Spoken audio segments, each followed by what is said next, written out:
ನಾನು ನಾಳೆಯಿಂದ ಸಿಎಂ ಅಲ್ಲ, ಕೇವಲ ಶಾಸಕ. ನನಗೆ ಯಾವುದೇ ಹುದ್ದೆಗಳು ಕೂಡ ಬೇಕಾಗಿಲ್ಲ. ನಾನು ಹೈಕಮಾಂಡ್ ಆದೇಶದಂತೆ ಪಟ್ಟ ತ್ಯಾಗವನ್ನ ಮಾಡ್ತಾ ಇದ್ದೀನಿ. ವಿದಾಯ ಸಂದೇಶ ರವಾನಿಸಿದಂತಹ ಸಿಎಂ ಸಿದ್ದರಾಮಯ್ಯ ಸಂಪುಟ ಸಹೋದ್ಯೋಗಿಗಳಿಗೆ ಸಿದ್ದು ವಿದಾಯ ಸಂದೇಶವನ್ನ ಕೊಟ್ಟಿದ್ದಾರೆ. ಸಿದ್ದರಾಮಯ್ಯ ಸಂದೇಶದ ಬೆನ್ನಲ್ಲೇ ಸಚಿವರು ಕಣ್ಣೀರು ಹಾಕಿದ್ದಾರೆ. ಬ್ರೇಕ್ಫಾಸ್ಟ್ ಮೀಟಿಂಗ್ನಲ್ಲಿ ಎಲ್ಲವೂ ಕೂಡ ಸುಖಾಂತ್ಯವನ್ನ ಕಾಣ್ತಾ ಇದೆ. ಡಿಕೆ ಶಿವಕುಮಾರ್ಗೆ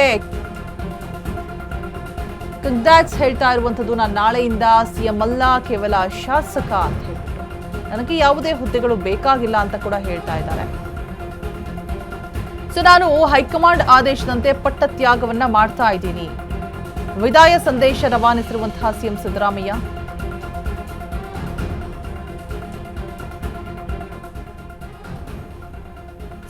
ಸಂದೇಶದ ಬೆನ್ನಲ್ಲೇ ಸಚಿವರು ಕಣ್ಣೀರನ್ನ ಹಾಕಿದ್ದಾರೆ. ಬ್ರೇಕ್ಫಾಸ್ಟ್ ಮೀಟಿಂಗ್ನಲ್ಲಿ ಎಲ್ಲವೂ ಕೂಡ ಸುಖಾಂತ್ಯವನ್ನ ಕಂಡಿದೆ. ನಾನು ನಾಳೆಯಿಂದ ಸಿಎಂ ಅಲ್ಲ, ಕೇವಲ ಶಾಸಕ ಅಂತ ಹೇಳ್ತಾ ಇದ್ದಾರೆ ಸಿಎಂ ಸಿದ್ದು.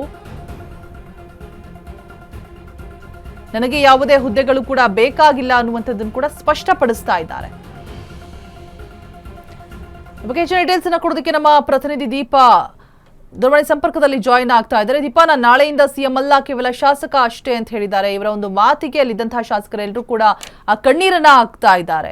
ಅಪ್ಡೇಟ್ಸ್ ಕೊಡೋದಾದ್ರೆ ದೀಪಾ. ರೋಜಾ, ಇವತ್ತು ಏನೋ ಒಂದು ಭಾವುಕ ಕ್ಷಣನೇ ಹೌದು ಅದು. ಯಾಕಂದ್ರೆ ಸಹಜವಾಗಿ ಈಗ ಸಿಎಂ ಸಿದ್ದರಾಮಯ್ಯ ದೀರ್ಘ ಸಿಎಂ ಆಗಿದ್ದಂತಹದ್ದು, ದಾಖಲೆಗಳನ್ನ ಮುರಿದಿದ್ದಂತಹದ್ದು, ಎಲ್ಲಾ ಸಮುದಾಯಗಳನ್ನ ಒಟ್ಟಿಗೆ ತೆಗೆದುಕೊಂಡು ಹೋಗ್ತಾ ಇದ್ದಿದ್ದಂತಹದ್ದು, ಸಚಿವರುಗಳನ್ನ ಸಮಾಧಾನ ಮಾಡ್ತಾ ಇದ್ದಿದ್ದಂತಹದ್ದು ಎಲ್ಲವೂ ಕೂಡ ಇತ್ತು. ಹಾಗಾಗಿ ಸಿದ್ದರಾಮಯ್ಯ ಒಂದ್ ರೀತಿ ಮನೆಯ ದೊಡ್ಡಣ್ಣ ಆಗಿಯೇ ಇಷ್ಟು ದಿನಗಳ ಕಾಲ ಹೊರ ಹೊಮ್ಮಿದಂತಹದ್ದು, ಅದು ರಾಜ್ಯದ ಜನತೆಗಾಗಿರ್ಬೋದು ಅಥವಾ ಏನು ಸಂಪುಟದ ಸಹೋದ್ಯೋಗಿಗಳಿಗಾಗಿರ್ಬೋದು. ಆದ್ರೆ ಇದೀಗ ಇಂತಹದ್ದೊಂದು ಪರಿಸ್ಥಿತಿಯನ್ನ ಹಿಂದೆಯಿಂದಲೂ, ಯಾಕಂದ್ರೆ ಡಿಕೆ ಶಿವಕುಮಾರ್ ಅವರು ಆ ಕೆಲಸ ಮಾಡಲ್ಲ ಅನ್ನುವಂತಹದ್ದಲ್ಲ, ಆದ್ರೆ ಸಿದ್ದರಾಮಯ್ಯ ಅವರ ಜೊತೆಗೆ ಇದ್ದಂತಹ ಬಾಂಡಿಂಗ್ ಗಳೇ ಬೇರೆ ಆಗಿತ್ತು. ಹಾಗಾಗಿ ಇವತ್ತಿನ ಒಂದು ಸಂಪುಟದ ಸಹೋದ್ಯೋಗಿಗಳ ಜೊತೆಗೆ ಬ್ರೇಕ್ಫಾಸ್ಟ್ ಮೀಟಿಂಗ್ ನಲ್ಲಿ ಅವರು ಭಾವುಕರಾದ್ರು. ಮತ್ತೆ ಸಚಿವರುಗಳು ಒಂದಿಷ್ಟು ಮಾತುಗಳನ್ನು ಹೇಳುವಂತಹ ಸಂದರ್ಭದಲ್ಲಿ ಭಾವುಕತೆಯನ್ನ ಹೊರಹಾಕಿದ್ರು ಅನ್ನುವಂತಹ ಮಾಹಿತಿ ಕೂಡ ಇದೆ.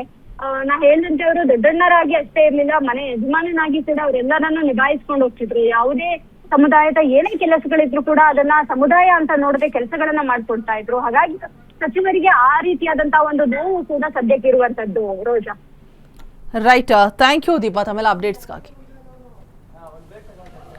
ಸೊ ಏನೇ ಒಂದು ಆಗು ಹೋಗುಗಳಾದ್ರೂ ಕೂಡ ಬಟ್ ಆ ಒಂದು ಕ್ಷಣ, ಆ ಸಿಎಂ ಸ್ಥಾನದಿಂದ ಕೆಳಗಿಳಿಯುವಂತಹ ಕ್ಷಣ, ಡಿಕೆಶಿ ಕಣ್ಣಲ್ಲಿರುವಂತಹ ಕಣ್ಣೀರಾಗಿರ್ಬೋದು, ಮತ್ತೆ ಸಿದ್ದರಾಮಯ್ಯ ಹೇಳಿದಂತಹ ಮಾತುಗಳು, ತಾನು ನಾಳೆಯಿಂದ ಸಿಎಂ ಅಲ್ಲ, ಶಾಸಕ ಅಷ್ಟೇ ಅಂತ ಹೇಳ್ಬಿಟ್ಟು, ಸೊ ಎಲ್ಲ ಅಲ್ಲಿದ್ದಂತಹ ಶಾಸಕರ ಕಣ್ಣಲ್ಲೂ ಕೂಡ ನೀರು ಬರಿಸುವುದಕ್ಕೆ ಕಾರಣ ಆಗಿದೆ. ಸೊ ಫೈನಲಿ ಸಿದ್ದರಾಮಯ್ಯ ಪಟ್ಟದಿಂದ ಕೆಳಗಿಳಿದಿದ್ದಾರೆ. ಡಿಕೆ ಶಿವಕುಮಾರ್ ಪಟ್ಟವನ್ನು ಅಲಂಕರಿಸುವುದಕ್ಕೆ ಸಿದ್ಧರಾಗಿದ್ದಾರೆ. ಸೊ ಇನ್ನ ಪಟ್ಟಾಭಿಷೇಕ ಯಾವಾಗ, ಒಂದಷ್ಟು ಅಧಿಕ ಮಾಸ ಇರೋದ್ರಿಂದಾಗಿ ಒಂದಷ್ಟು ಜ್ಯೋತಿಷಿಗಳ ಒಂದು ಸೂಚನೆಯ ಮೇರೆಗೆ ದಿನಾಕ್ಷಣಗಳನ್ನ ನೋಡಿಕೊಂಡು, ಮುಹೂರ್ತವನ್ನ ನೋಡಿಕೊಂಡು ಪಟ್ಟಕ್ಕೆ ಏರೋದಕ್ಕೆ ಡಿಕೆ ಶಿವಕುಮಾರ್ ಸಿದ್ಧರಾಗಿದ್ದಾರೆ.